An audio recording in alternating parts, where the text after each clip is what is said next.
I just can't wait to see how they spin this. War wasn't always the American way. I don't blame people for being skeptical of any FBI narrative. We have a mass noticing going on. This presidential administration hasn't enacted the agenda it campaigned on. If wars can be started by lies, peace can be started by truth. No more war, no more debt, no more inflation, and no more empire.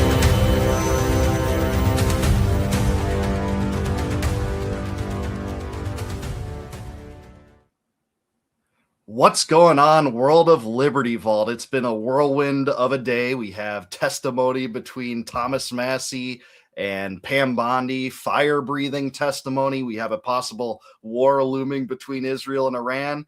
And we have the Epstein scandal unfolding. But in the middle of all that, we have a surveillance state. Many such cases, entrenched in our society on a very deep level. And I brought on, I think, one of the biggest experts on the surveillance state and on Palantir. That's Jason Bassler here. He's the co-founder of the Free Thought Project. You guys have probably heard me plug them. I think it's one of the most heroic, liberty-leaning, not even liberty-leaning, just like outspoken, unapologetic liberty bastions on the internet. I think they do great work. It's a pleasure to have you here, Jason. Can you just introduce yourself, what the Free Project does, your background and what sorts of issues you focus on over there? Sure, brother. Thank you so much for having me on, and thank you for the kind words. And man, sure, it's funny the way the universe works sometimes. I think I scheduled you back in November, December to have you on my podcast tomorrow, and here I am like a day before on your podcast. So good to be here, though, and looking forward to this conversation. Yeah, I am the co-founder of the Free Thought Project, as Dave just mentioned, and we've been around since 2013. We've had some highs, we've had some lows. Oh boy, it's been a journey, let me tell you. At one point, we were reaching millions and millions of people every week. We have one of the biggest platforms as far as liberty, accountability, government accountability, transparency. We were covering all types of information, all types of facets of stories, exclusive stories. We were doing aggregates, doing all types of stuff. We had a pretty extensive team of 7 different writers. We had a video editing team, a social media team. It was extensive, man. And we're still going. We're still going strong. But I always have to share the story because there's kind of an arc to it, right? We're building this pretty much powerhouse of alternative media organization between 2013 and 2017. And lo and behold, surprise, surprise, around 2018, we caught the ire of big tech and some of these government organizations, government agencies, think tanks, that's the word I was looking for. And we ended up being deplatformed, man. We lost around 6 million followers across our whole network of pages and accounts. Both Twitter and Facebook took us down on the same day. Because, honestly, man, we were really just on target. We were always covering the information that seemed to be countering the mainstream narratives. We were exposing certain different types of information, conspiracies, the drug war stuff, the police state, the surveillance state, even, more recently, obviously. And we were obviously a threat. And I know this sounds like maybe some type of exaggerated claim or something, but surprisingly, somebody who you get probably familiar with and your audience is probably familiar with, Matt Taibbi, actually covered the whole story when it happened back in 2018. And lo and behold, again here, what was it? Back in 2022, he got handed the Twitter files. And he basically confirmed it by looking through the Twitter files that they did indeed target us. So we had some vindication there, and that's a whole other story, of course, but it's been a journey, man. We're still going strong. We at one point really believed that we could change the world with social media and activism and trying to put truth and information out there. And it turns out that, the forces that shouldn't be, the powers that shouldn't be, are just as effective at utilizing social media and psyops and social engineering, and unfortunately a tool that we could have and should have used to kind of liberate the minds of the masses got really wielded against us. And now we're seeing this record levels of polarization and division. And boy, but yeah, we're still going. The Free Thought Project is still going strong. I should probably also mention I'm the founder of Police the Police. I don't know, maybe some of your audience is familiar with that as well, but that's a police accountability organization that follows and documents police brutality, police abuse of authority and misconduct. And that's been going strong since 2012 or so as well. So enough to keep me busy. But the silver lining is we're still here. We're still putting out information, sometimes up to 3 or 4 articles a day. Still even producing. We just produced a children's book teaching kids their rights. So yeah, man, it's been a wonderful experience, and some highs and some lows. Right on, man. I mean, you guys are involved in so many great things, and you covered a lot of bases there about your past and where society is heading, how they're confronting independent media actors like us that do expose the truth on these very controversial, like deeply seated, deep state connected issues. I frankly have nightmares about waking up every day and just having my YouTube channel banned. But I guess my philosophy is I'm just going to bring great people like you to tell their stories, tell the truth when it's most controversial, because that's what Ron Paul did. That's what Cato the Younger did. That's what Thomas Jefferson did in their own times, right? And I think there's so much value to that. I do want to get into the Epstein scandal. That's an issue that you've covered in depth. I know you tweet about it a lot. I think you've been covering this on the Free Thought Project longer than I have been covering this story. And you guys have gone into some really interesting layers of this. There's so much here after these final tranche of releases. I mean, we have stuff here like, I don't know, this article dated August 9th, 2019, announcing Epstein's death when it was actually August 10th. Possible clerical error they're going to go with, but at least this is eyebrow raising. We have documents that show that an FBI agent was at least partially responsible for erasing one of the DVRs that had camera footage into Epstein's cell. We have stuff like this. Your littlest girl was a little naughty, as the FBI is saying, hey, there's no evidence that he trafficked beyond himself. It's just an amalgamation of preposterous things with a government narrative behind it. This, a confidential account corroborating what Alex Acosta was known to have said when he said, hey, I was told Epstein was intelligence and to lay off him. That's why he got that sweetheart deal, confirming that, he was a possible Mossad asset. This is just a few things, Jason. I just want to know from you, like in this tranche, there's so many things we couldn't cover it in one episode. Like, what are your biggest takeaways from this? What information have you gleaned about who Epstein was and the darkest layers of depravity of this whole thing?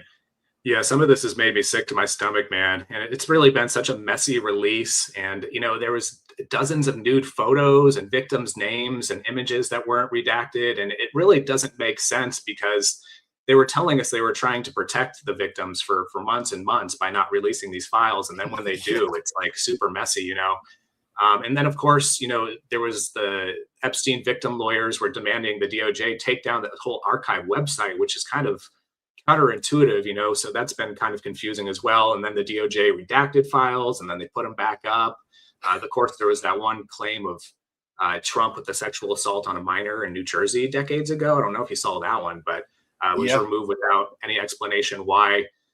We're also seeing, a lot of interesting, and a lot of these names shouldn't be redacted, but they are. Like, where are you? Are you okay? I love the torture video. That was a really strange one as well. I don't know if you happen to see that. People are online, they're speculating it was sent from Netanyahu, actually, because the dates line up with a visit. Actually, it's been confirmed who sent the torture email. At least the DOJ has weighed in, saying that it was a sultan that Massey has talked about since on his Twitter account, a sultan that had sent that. And there was a literal torture video that was sent 2 days prior of this guy. He's a sultan that controls a motocross competition with his brother. I forget the industry, but there was media accounts of this torture video that went around, 2 days prior to that. The DOJ supposedly confirmed that, and that guy is listed as one of the 6 co-conspirators whose names they redacted. We can pull some stuff up about that. I don't want to interrupt you, but that's what I've learned so far. No, I appreciate you kind of filling in the blank there. This stuff is moving so fast, like we were saying a second ago off air. It's hard to really keep your finger on the pulse of everything, because it is, everywhere, and there's so much of it all being kind of gone through at once. We're being inundated with all of it, and maybe this is part of the strategy of just flooding the zone. That's obviously been a strategy from the Trump administration over the past year. I think you've probably seen this, and also maybe your audience, but the Ben Swan Pizzagate conspiracy is somewhat been vindicated. It seems like, with the 911 times that the word pizza was mentioned in these emails. I mean, is that a coincidence, And saying like pizza and grape soda, that specifically to pizza multiple parties. people. Yes. I mean, at least base level. So if you're not familiar with what Jason's talking about, back in 2016, John Podesta's emails were leaked, I think, by the heroic Julian Assange and WikiLeaks. By the way, one of my great heroes of our generation, if there are any heroes, it's like him and Snowden and Anthony Aguilar and Thomas Massey and Ron Paul to be. There's the list. And Jason Bassler, right? But what Jason is saying is that a lot of people picked up about this Pizzagate controversy back then was it seemed to be in many of these Podesta emails that they were making references to like pizza and hot dogs and grape soda. And a lot of people took from that and extrapolated, well, this is code for sexual abuse. Now, some of these theories went way further, saying, hey, this pizza place in Washington, D.C. is like the front for this pedophile ring. But a lot of these Epstein files do have that similar language used by both Epstein, people who responded to him, and Jason. I don't know about this, but we've covered this on the channel. The FBI has acknowledged in two separate cases. One is a sexual offender named Harnden in Texas, and one was a sexual offender named Hornoff in Idaho, both of which even the FBI acknowledged they use this pizza vernacular to refer to child sexual exploitation material or the deeds themselves. So even the FBI is corroborating some of the base level things that they called us conspiracy theorists, some of us, for talking about, right?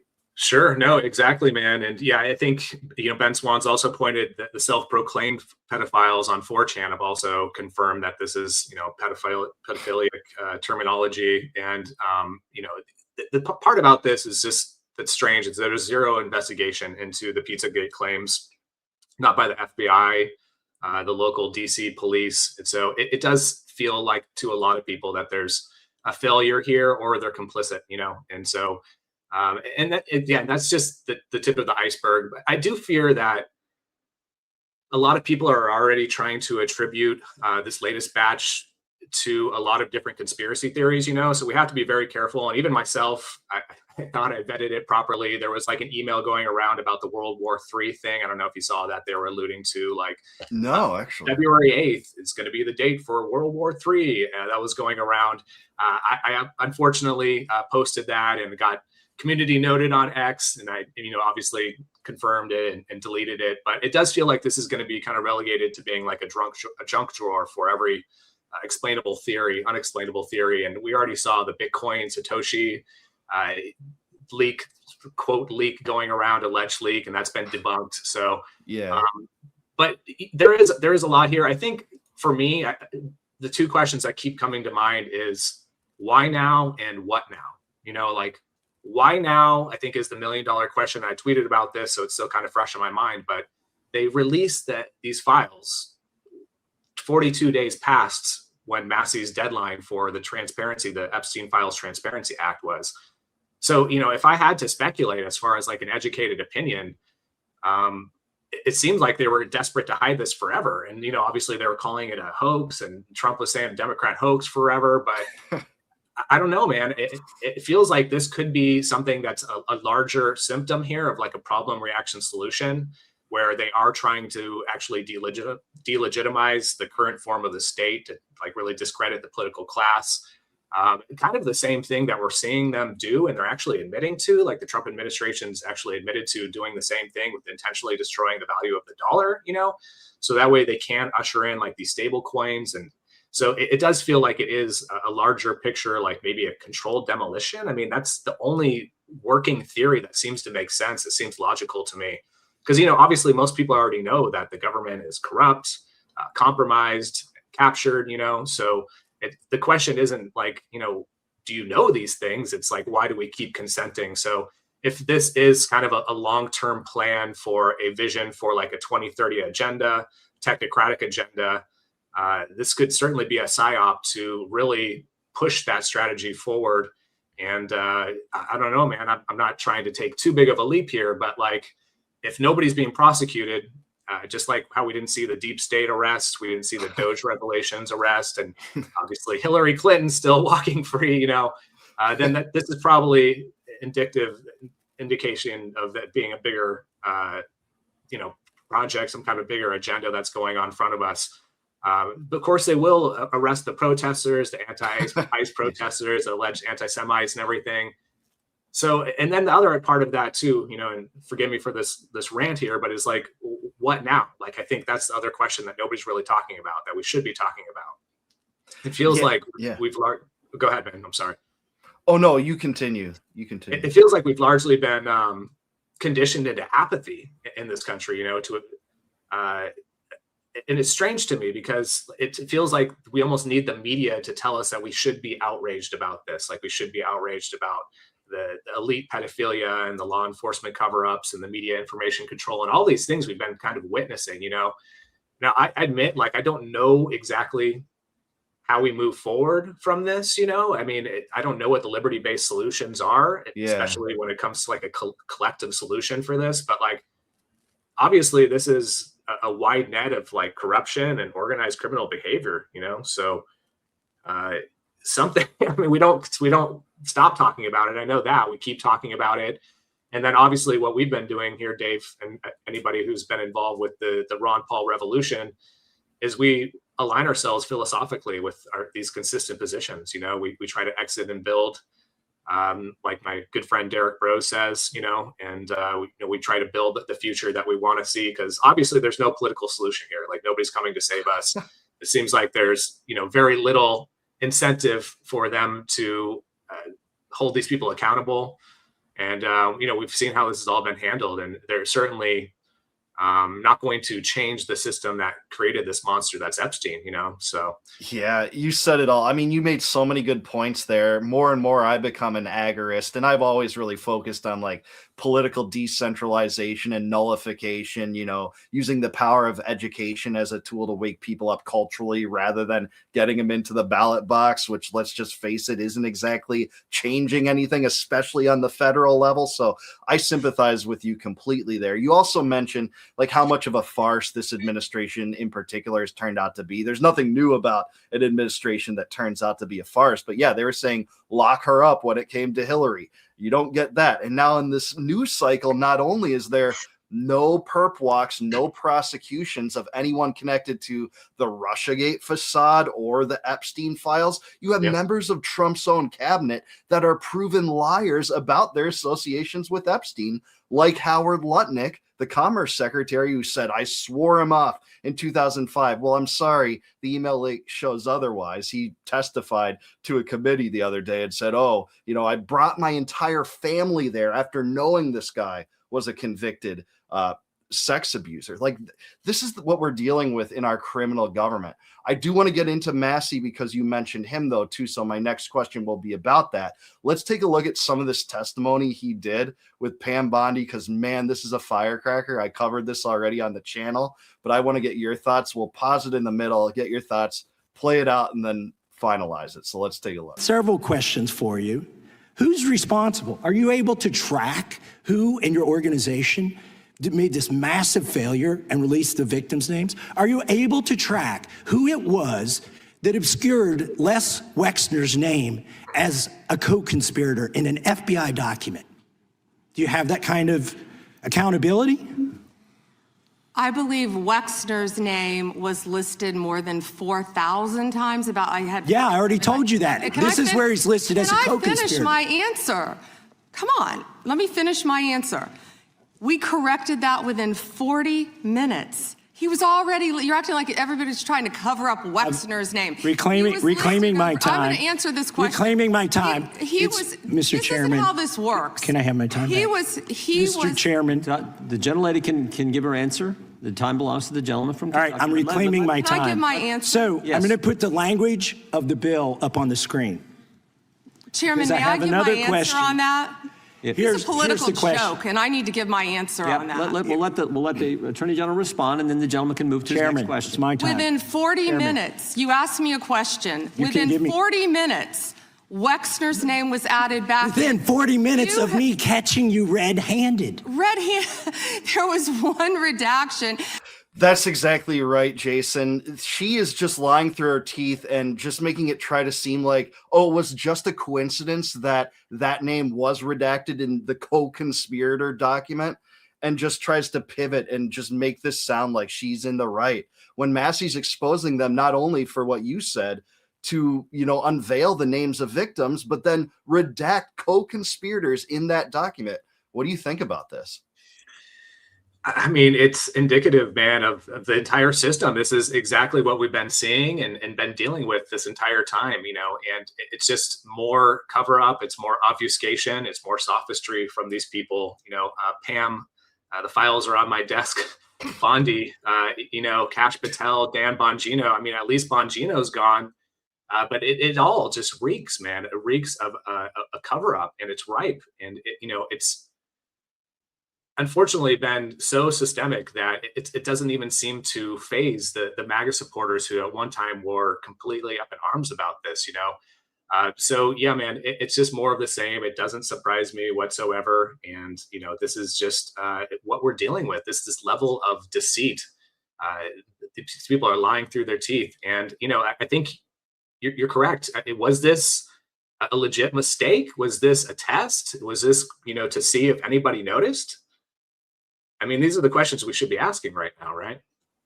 Yeah, absolutely, man. I just can't even believe like how absurd some of this was. And it continues beyond this to the point where Massey like starts breathing fire and dropping the hammer more than I've ever seen him in any video at all. So let's just continue because there's more where that comes from. Let's check it out.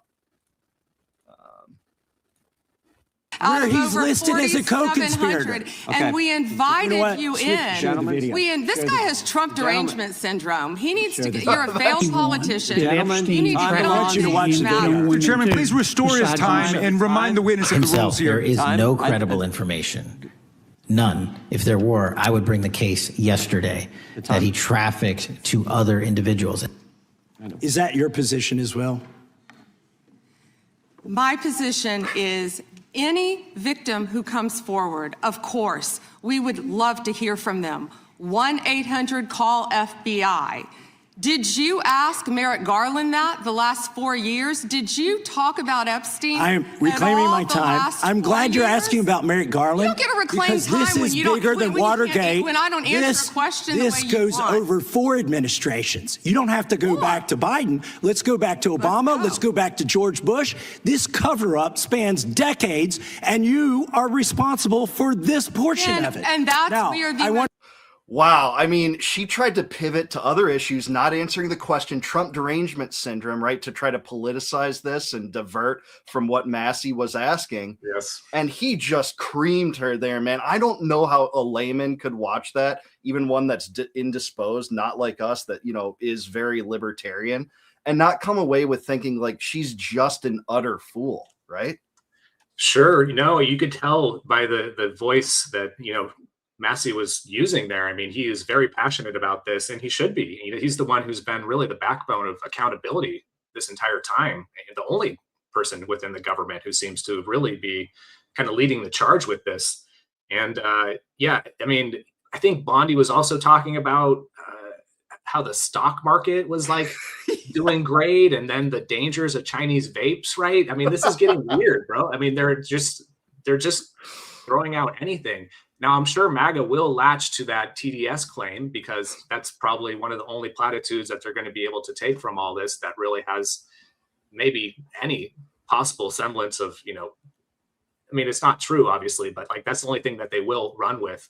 But, you know, he's right about all this as far as the Wexner stuff. And I think that everybody probably knows that he's like the CEO, founder of Victoria's Secret, right? And I certainly don't have an extensive understanding about all this. I don't have any kind of Whitney Webb like research and level of knowledge about it.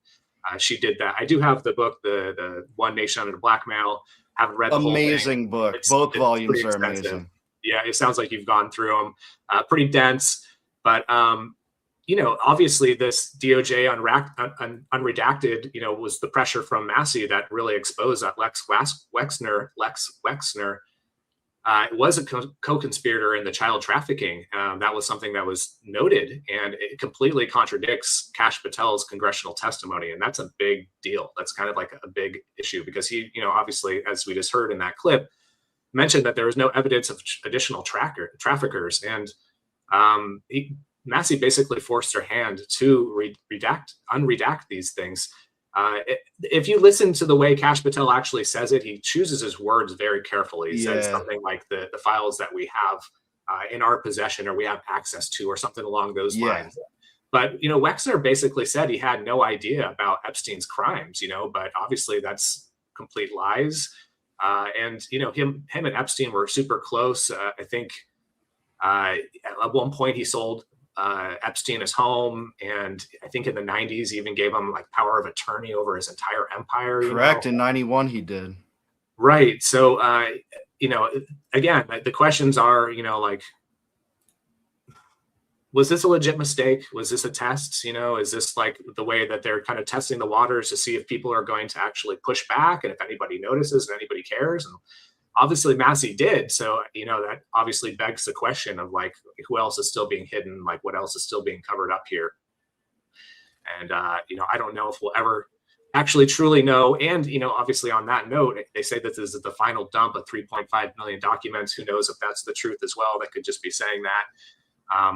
Now, Massey, I know we probably both hold him in pretty high regard. We've had a few people on our show, our podcast, the Free Thought Project podcast, who've claimed that he is like some type of op or something because he has donors who are linked to some like shady Israel stuff. And I've also heard he created like some transhumanist tech while he was at MIT. I haven't done a super deep dive on Massey, but from what I could tell, I mean, time and time again, he's really proven that he has America's best interest at heart. He has the American people's best interest at heart. And he might not be as vocal philosophically as like somebody like Ron Paul, but he's certainly as consistent, and I really do think he's one of the heroes of our time right now.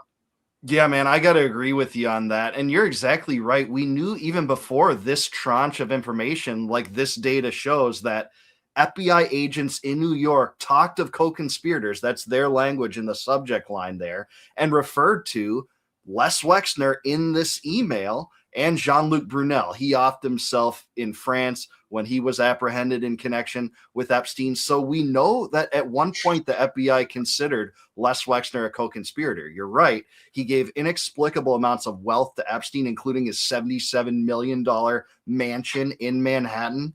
Just totally unexplained. He signed over power of attorney. A lot of his executives at the time at L Brands, at Abercrombie & Fitch and Victoria's Secret and Bath and Body Works, I think. He owned all those companies. They came up to him and said, like, who is this guy, right? Like, it didn't make any sense unless this was, blackmail payments. This was money that Epstein had procured through his arms trafficking or money laundering escapades, which we don't have to go down that rabbit hole.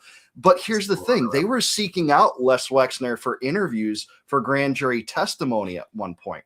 Pam Bondi wouldn't answer Massey's question today about when did he cease becoming known as a co-conspirator? When did you close that part of the case? It appears like this investigation just died with Epstein and they covered it up, right? Yeah. I mean, that's exactly what's been happening, my friend. And I think the angle here that we need to take away from all this, kind of zooming out and looking at the bigger picture, is that the state manifested the evil that was Jeffrey Epstein, like it, and I don't know how many people on the left and the right are really grappling with that. I think they're still pointing fingers at each other. I mean, all of it, like the depravity, the child abuse, the sexual trafficking, the money laundering. I mean, you mentioned a few things there yourself, the blackmail operations. I mean, maybe even more weird stuff. There was like references to cannibalism and eating babies, or at least speculation and conspiracy theories. But I mean, all this stuff was basically enabled by the state, and then on top of that, they did everything they could to use, pretty much every lever of power that they had to kind of cover it up, and I mean, if you think about how deep the rabbit hole goes, Dave, I mean, like the various levels of power being involved. I mean, obviously, like there's a federal government cover up going on here. We're documenting that, detailing that in real time right now. But like even the local governments, if you think about what happened in Palm Beach and like the sweetheart deal that happened there, the local PD there, the law enforcement that was involved with that whole cover up, intelligence agencies are involved with this, international leaders like Netanyahu, like we were talking about before, Ehud Barak. I mean, it's just crazy that the banking titans, social influencers, the intellects like, scholars like Noam Chomsky. I mean, Yeah, he was wrapped up close with Epstein. and I think a lot of people on the left are kind of having a hard time kind of wrapping their heads around that. But I mean, and then of course there was all like the lower level players as well, like the tech guys, the technocrats, the celebrities, the musicians that were likely blackmailed as well. So I think again, like we really need to come away from this, and maybe this is preaching to the choir here with your audience, but like government isn't an instrument of benevolence. It's a sanctuary for child rapists and sexual predators, and that's just the tip of the iceberg. And obviously another part of this too, which this might open up, it might be a good segue, but it's the banking titans here. We learned about the Rothschilds and like how there was some connection there with Epstein and the Rothschilds, I'm glad so you said something. Oh yeah, sorry. Go ahead, man. No problem. Here's an email where a Rothschild's in communication with Epstein saying, hey, Ukraine upheaval. This is back in 2014 where the U.S. helped assist in the overthrow of the Yanukovych government, really sparking the Ukrainian civil war for the first time. Epstein is saying, hey, this is going to provide many opportunities, many. And guess what? Guess who's benefited enormously from the Ukrainian side of that proxy war that the U.S. is waging against Russia? It is the Rothschilds. It is a lot of banking interests. So just wanted to, put a explanation point on your point there.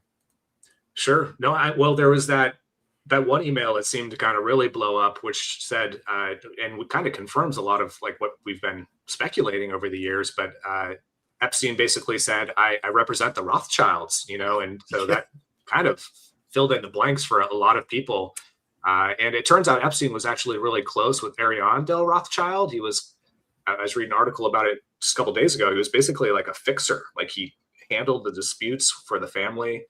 I think there was even documented in the emails that he got like a $25 million payout for fixing an issue with the DOJ. Like there was a settlement that the Rothschilds had to settle with the DOJ. And if it was under like a $50 million settlement or something like that, like he got compensated. So I need to read more about this part. But. Yeah, it's interesting, man. It's really interesting. And then, the Thiel Epstein connection as well. That's there, and that's where I want to segue.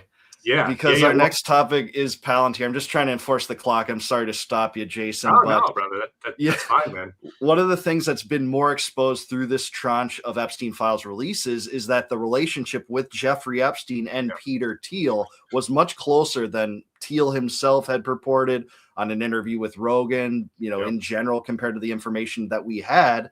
And Thiel is the banner waver, the creator of Palantir. Now, Palantir is deeply woven into the deep state. You're an expert on Palantir. For my audience that might not know about this, might know some things, like how did Palantir start? We can cover DARPA, TIA, In-Q-Tel, their early founding in the early 2000s. Yeah, man. Well, yeah, there's so much really to Palantir. It's hard to really understand it all because it's just so overwhelming and it's just expanding by the day. I mean, these guys have like rocket fuel on their shoes because the way they just keep going upward with their profit margin and the contracts they keep getting, it's truly unbelievable. And this is something that like seems to be, I don't want to say unprecedented because we saw companies like Pfizer really take advantage of this during the Biden administration. But they really are going kind of ape wild here as far as giving the keys to the kingdom to Palantir. And I mean the Trump administration as far as just giving them the whole bag of goodies here. So basically, yeah, Palantir is the surveillance state. Palantir is the surveillance state is what Pfizer was to Big Pharma. It still is. It's basically like the nervous system of the surveillance state. As you mentioned, it was founded in, I believe it was, the early 2000s with CIA venture capital. And actually, somebody who I've recently done a deep dive into, Gilman Louie, this gentleman named Gilman Louie, who was the person who actually created In-Q-Tel, which is, the CIA venture capital arm. Yeah. And Gilman Louie is kind of an interesting guy. He actually started off in the video game world, and he kind of understood how to take systems management and apply that to like a bigger spectrum. He saw what Peter Thiel was doing in a bunch of different elements with tech and basically reached out to them and gave them massive amounts of money, millions of dollars In fact, the first few years of Palantir, In-Q-Tel and the CIA were the only client that was excluded to right. Palantir. So that's a really interesting story. The kingmaker of kingmakers, it turns out to be this guy named Gilman Louis, because if you think about how important Peter Thiel is into this whole technocratic agenda, I think a lot of people have labeled him a kingmaker, especially within the GOP. And then, of course, there's the CEO, Alex Karp, who is ironically notoriously pro-privacy. He's an interesting fellow himself, kind of an odd duck. But ultimately, what Palantir does, it has 30 different federal agency contracts, including with the DoD, CIA, FBI, IRS, Homeland Security. I mean, it's extensive. It's basically the corporate state fusion with, like we were just saying, it has, these roots within intelligence contracts, intelligence companies. And so it is so expansive. It has like missile defense systems, immigration enforcement, predictive policing systems. I mean, it's really insane. And then, of course, and I think it was June of 2025, Trump signed an executive order mandating federal data sharing between different agencies to build the centralized database, which combines like tax, debt, Social Security, bank, medical, immigration data. All these things existed before, but never in one digital centralized database, and never with the utilization of AI.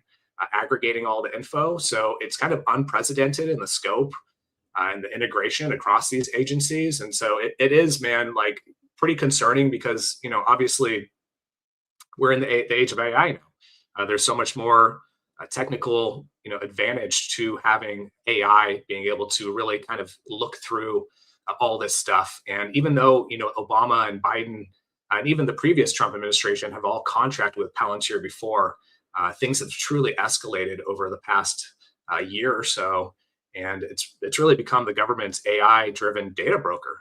So I could keep going if you want, but there is so many elements of this. It's really just kind of cracking open one element of it. Yeah, dude, I think you made about the best overview you possibly could about what Palantir is. And my understanding is in its infancy, you said very many interesting things about it. It was funded by In-Q-Tel, which was the CIA's venture capital firm. It had the CIA as its only client, I think for like 5 or 6 years, by the way. Yeah. My understanding is one of the kingmakers who made that relationship possible was actually the neocon Richard Pearl, part of Project for American Century, that moved some, powers in Washington to set that arrangement up on behalf of Thiel.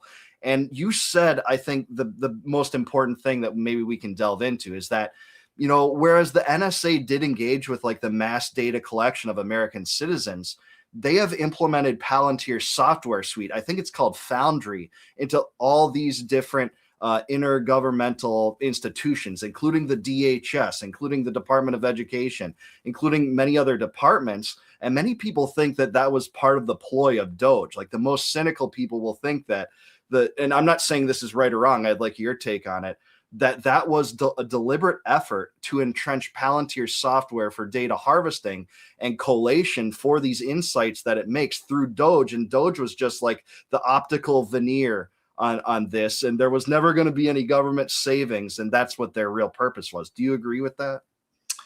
I've certainly, I wouldn't put it past them. It sounds like something that, we're in the 5th generation warfare, info warfare right now. They certainly have to be more mindful of how they cover their tracks. We even did a podcast recently with a great guest, Gavin Nascimento, who talked about how Doge was used to cover up some of the old USAID records that went way back into like how the Rockefeller Foundation was all connected into eugenics and all this stuff. So it certainly could be a front, a cover up, a perfect vehicle to really kind of dismiss and get rid of a lot of that data. So I wouldn't be surprised, man. And, along those lines, there's also the Immigration OS, which is just recently been contracted with ICE. I think it was like a $25 million contract or something like that, where they created a whole operating system just for ICE and using the Palantir tools for immigration enforcement. And along those lines, and we've been hearing more and more, especially on X, and seeing these videos of ICE agents talking about putting people in domestic terrorist database.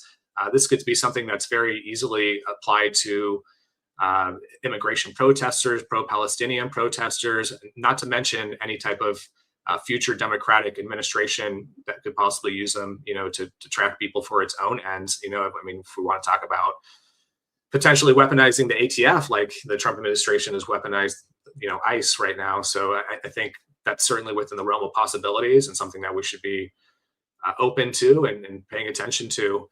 And then, of course, and touching on a little Palantir history, they actually contracted with the New Orleans Police Department. I think it was back as a pilot program. Talk about that a little bit. Yeah, back in, I think it was the 2010s.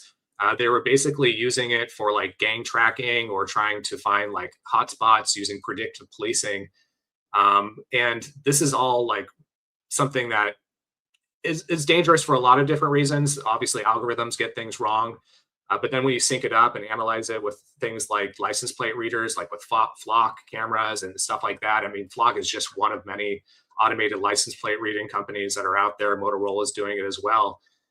But the kicker here is that the New Orleans City Council, the city of New Orleans, actually didn't approve Palantir being in their city. It was something that they contracted with the New Orleans Police Department, kind of behind the back of the city of New Orleans. So they eventually had to close down the program.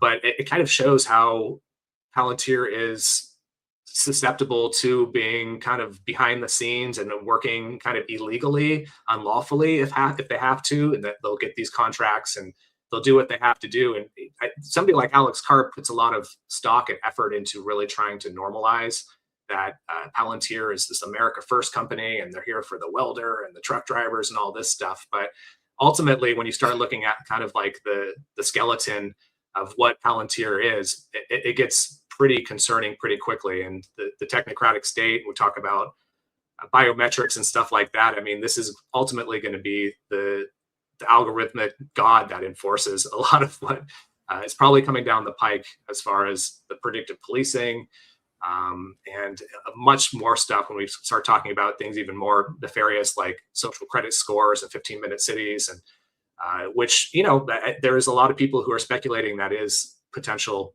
And that's why a company like Palantir, who's been kind of attributed to akin to like what the trains that were taking to the Jews to the concentration camps were. Basically, they're the vehicle to potentially do some type of large scale detention or whatever. And again, this isn't completely out of left field.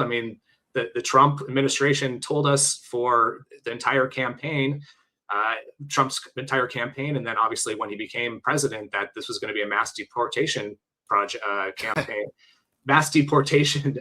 But then they're building this kind of quiet ghost network of detention centers, like all the way across the United States. So something doesn't sit right. Something seems a little bit off with all this. And I think that we should be vigilant. We should be mindful and at least be considering that could be a possibility.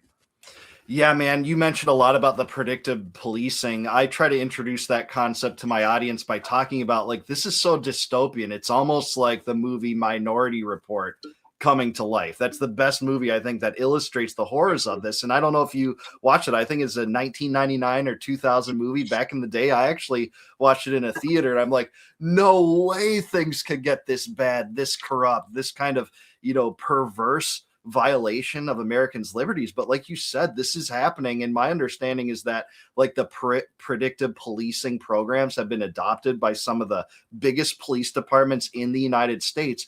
And I know this, and I would love you to speak about it if you know about it, is that they're actually using the Palantir algorithm to determine to some extent who lives and dies in Gaza through, AI insights that they glean. Do you know anything about that?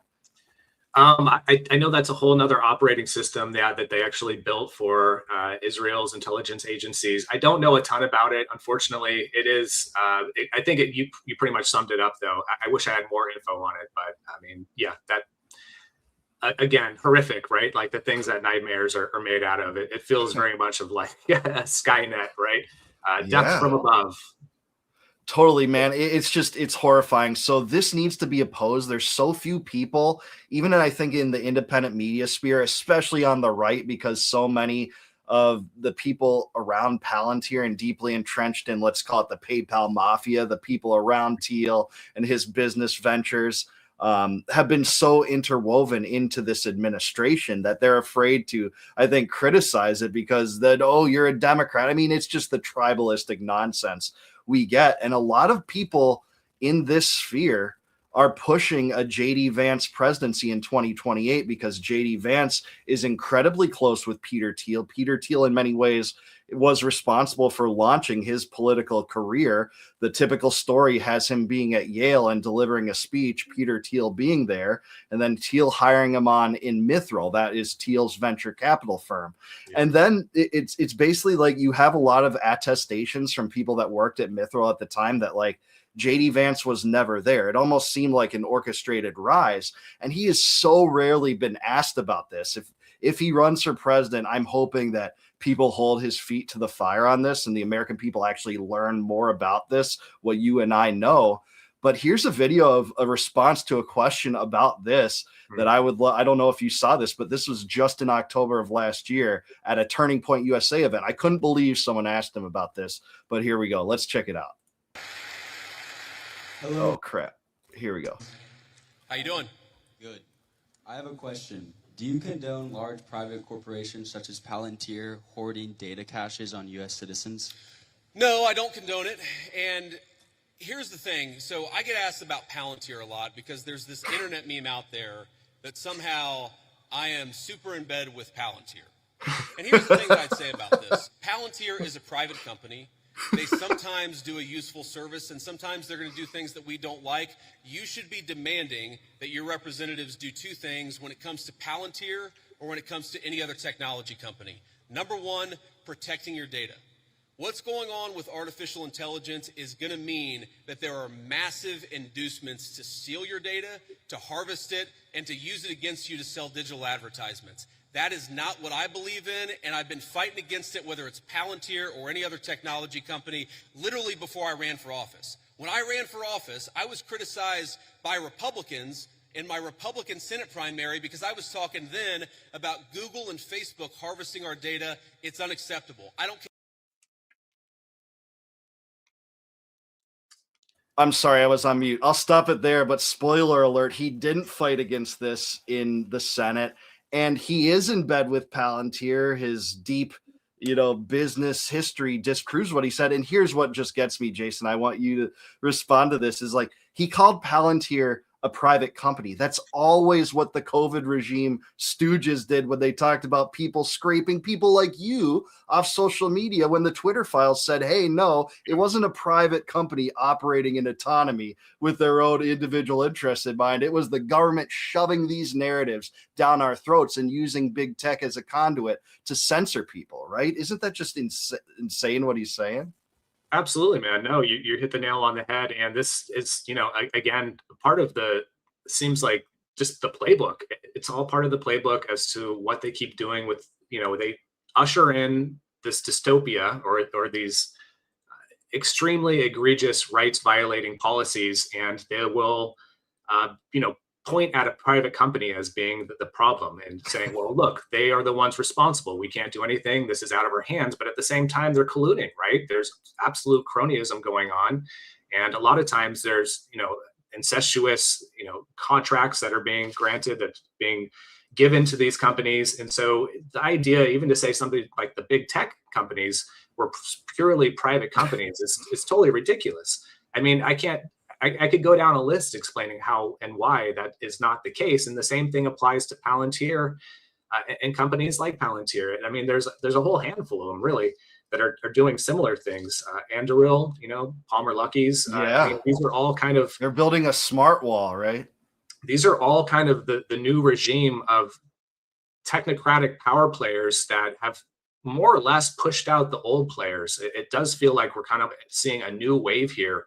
And I think zooming out, I mean, if we're going to be concerned about something like endless authoritarianism, well, technocracy is going to be even more concerning. I mean, these companies have already kind of embedded themselves into the backbone of the state. And, it does feel very nefarious and very planned. I mean, if you just look at, the first week that Trump was in office and, he's giving these speeches and he had people like Sam Altman up there. He had all these big tech. Zuckerberg was suddenly close to Trump too. Right. I mean, you can't make this up, man. You couldn't make it up. I mean, same thing with Larry Ellison. And these people have expressed, not Ellison. Ellison's always been a fan and supporter of Trump, but people like JD Vance, who's a never Trumper, and even Zuckerberg had his words about Trump and had issues with the first administration, and now they're sticking their hand out and they're in line because they see the writing on the wall that everything is moving towards AI, these data centers, that they're going to be left behind. And of course, there's this whole concept of it being like an AI arms race with China, right? I mean, I think everybody understands that, but that's kind of what they're leaning into to justify this expansion of the surveillance state. And I mean, there's also other justifications, as we know, plenty of them. But yeah, man, this is certainly, problematic. And the bigger picture here is that we are transitioning into a different type of regime, different than what we saw with the Biden administration and even the first Trump administration. This seems to be much more calculated, much more sinister, and they're moving really, really quick. They have these agendas and these plans, and by the time I think we even kind of catch wind of what's going on, they're already moving on to the next one. Totally agree with you on that, man. When Trump entered office, some of our libertarian compatriots, let's just say, did end up supporting Trump because they thought that maybe, he's not going to be great, but maybe there's like a redemption arc, given that we think, the feds might have been involved in these assassination attempts and the deep state did try to frame him for Russiagate in the first term. Maybe this time he'll really bite back and deliver on some promises. I never endorsed him. You never endorsed him, but some of our friends did. And I've always just not been the type to just like hold that against them. Like they could be prophets and understand how bad things really got, even though I don't like to participate in federal elections, certainly not.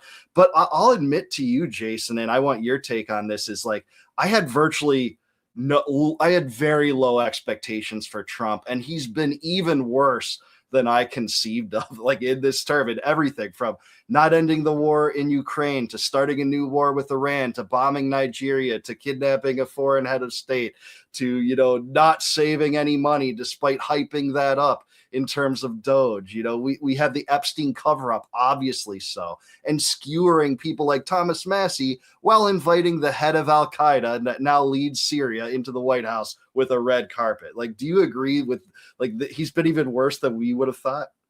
Absolutely, man. I mean, I had very low expectations myself, but it's truly been a disappointment. And what's been even more disappointing is to see that the cultists, the MAGA cultists, are still going along with it. You think after the first time that they tried to cover up the Epstein files, right, that would have been kind of the line in the sand. It wasn't. And you think that, him touting himself is going to be a peace president, an anti-war president, bombing Iran, you think that would have been a line in the sand. And it was for some people. I don't want to paint with too broad of a stroke here. Yeah. But, this is absolutely ridiculous. This is what the two-party system creates. And, it's only making things worse. And I think, I heard this quote. It was something like the choices were a technocratic surveillance state with pushback or technocratic surveillance state with very little pushback, which we got with Trump. We were going to get a technocratic surveillance state either way. Kamala would have ushered it in. And if Kamala had ushered it in, I think a lot of people feel very strongly about this, that MAGA would still be up in arms like there were during the Biden years. I think so, man. It's just the tribalism obsession, right? And I mean, there's so much overlap here that we're seeing from what even happened during the COVID years, as far as just the contact tracing apps. Do you remember how up in arms and against and anti the right was, and MAGA was against these things, but then they completely were justifying the real ID, which is basically the step in the direction of a digital ID, right? It's the first step in the direction there. I mean, we could kind of go down the list of, all these different overlaps with how at one point MAGA was adamantly against a lot of this technocratic, globalism, the Agenda 2030 stuff. The disinformation ministry, and now we have attempts to rewrite state speech codes to conflate anti-Zionism with anti-Semitism, right? If the First Amendment's dead, they were complaining about censorship for years after being censored, and now they're applauding when college students are, thrown out of the country or deported or whatever for speaking against Israel. Things have gone off the scales, and yeah, it truly is disappointing, man. And a lot of this just shows how easily distracted, how apathetic people are. But beyond that, the tribalism and the groupthink and the political identity that is kind of wrapped up in all that stuff. And I don't know, man, it does feel a little disheartening at times.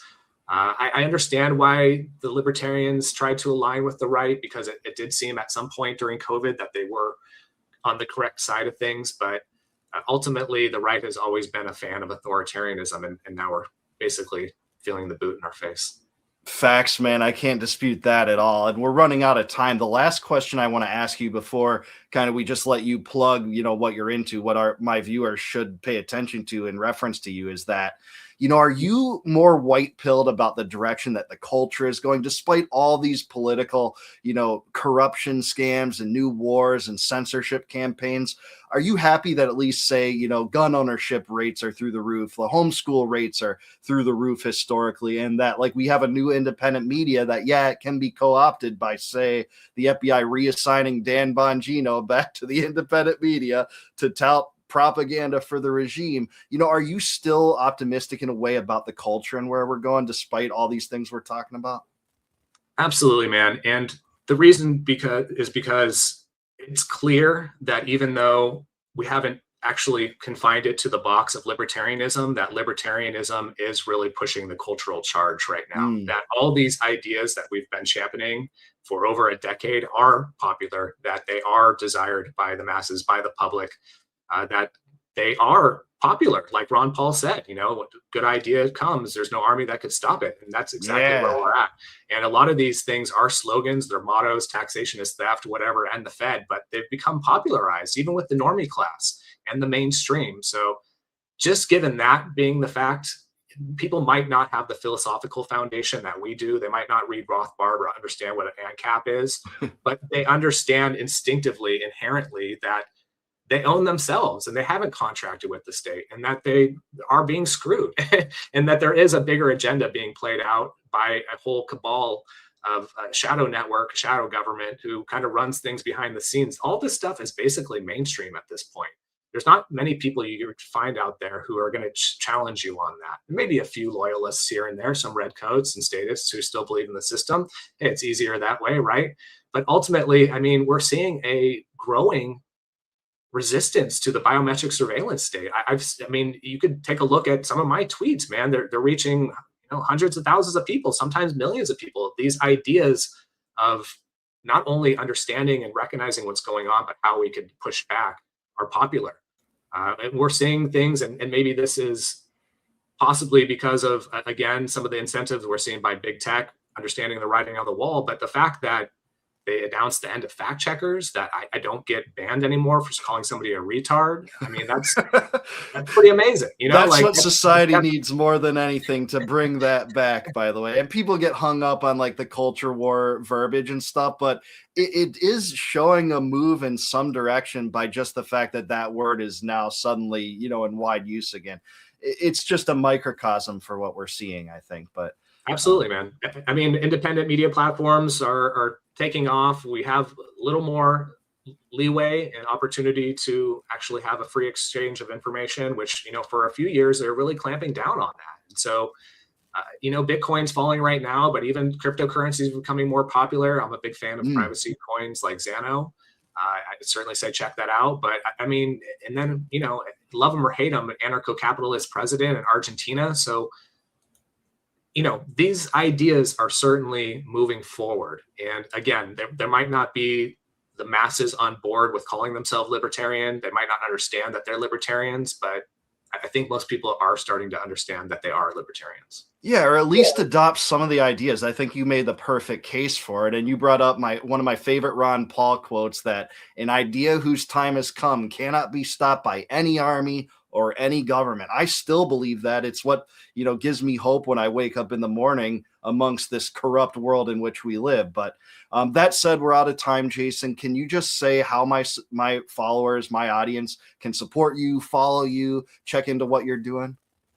Absolutely, man. Yeah, thanks again for having me on. It's been a fun conversation. Sorry if I sounded a little crazy. I was up all night with 2 sick kids. So if you're a parent, you understand how that goes. But absolutely check out the freethoughtproject.com. That's kind of our main hub, guys. That's where we're putting out at least 2 or 3 articles every day. That's also where we publish our podcast. But you can find our podcast on Spotify, Apple Podcasts, Podbean.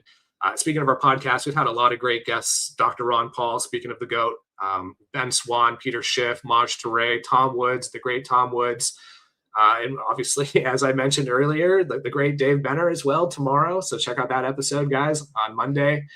Otherwise, you can check out my book, 3 Ways to Prepare for CBDCs. We also have our kids' book, Know Your Rights, Little Free Thinkers, Know Your Rights, teaching kids 6 to 12 their rights. And I'm also doing a Know Your Rights class with Maj Touré on his Solutionary Center at jasonbassler.com. So that is kind of my home base if you want to check out my work. Otherwise, I'll wrap this up by letting your audience know that the 2 biggest places social media-wise that you could follow me is Twitter, jasonbassler1, or Instagram, jason.e.bassler. Right on, Jason. Sorry about that. I was trying to display your page, and it's a great page here. You guys put out great content, a lot that I display on screen when talking about some of these issues. Thanks for being here. Thanks for letting us know what you've been up to and what you're doing. I think it's heroic work. Your organization is awesome. I'd love to have you back in the future, and can't wait to talk to you tomorrow with a flip side here. That's right. Yeah. Thank you so much, Dave. This is great.